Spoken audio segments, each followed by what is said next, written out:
السلام علیکم معزز ناظرین، امید کرتا ہوں کہ آپ سب خیر خیریت سے ہوں گے۔ ناظرین، آج ہم بات کریں گے اعصاب کو بے انتہا مضبوط بنانے والی ایک ایسی چیز جو نبی اکرم صلی اللہ علیہ وآلہ وسلم کو بے حد پسند تھی، یعنی کہ آج ہم کدو کے بارے میں بات کریں گے۔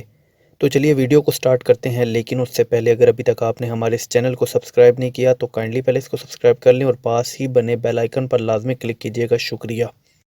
نبی کریم حضرت محمد صلی اللہ علیہ وسلم کھانے میں کھجور اور سبزیوں میں کدو کو بے حد پسند فرماتے تھے۔ حضرت عائشہ رضی اللہ تعالیٰ عنہا سے روایت ہے کہ حضور کدو کے موسم میں کدو کی ترکاری کھانے میں بے حد پسند فرماتے تھے۔ یہ ترکاری خشکی کو دور کرنے والی ہے۔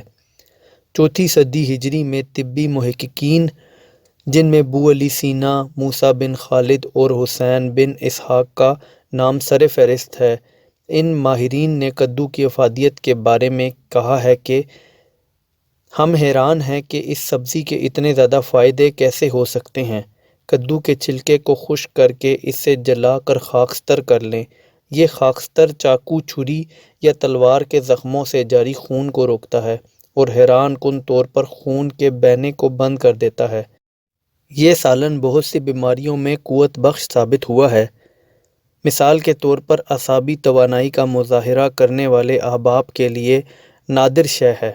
موسم گرما میں اکثر بچوں کی آنکھیں دکھنے پر آ جاتی ہیں، بخار چڑھ جاتا ہے، چڑچڑاہٹ پیدا ہوتی ہے۔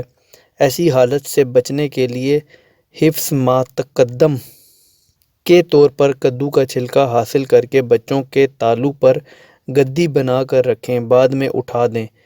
چند دن یہ عمل کرنے سے بچے گرمی میں ہر قسم کے ہنگامی اور وبائی امراض سے محفوظ رہتے ہیں۔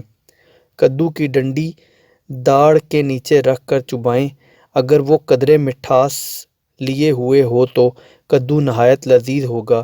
پھیکی ہونے کی صورت میں کدو قدرے مزیدار اور اگر کڑوی ہو تو کدو کڑوا ہوگا۔ کڑوا کدو پیٹ میں ہوا بھر جانے کی حالت میں ڈراپس کا زبردست علاج ہے۔ تو ناظرین، یہ تھی آج کی ہماری ویڈیو۔ امید کرتا ہوں کہ آپ کو ویڈیو پسند آئی ہوگی۔ اگر ویڈیو پسند آئی ہو تو کائنڈلی ویڈیو کو لائک کیجئے گا۔ اگر کوئی سوال ہو تو آپ نیچے کمنٹ کر سکتے ہیں، اور چاہیں تو ہمارے اس چینل کو بھی سبسکرائب کر لیں۔ اپنا بہت بہت خیال رکھیے گا۔ Thanks for watching. اللہ حافظ۔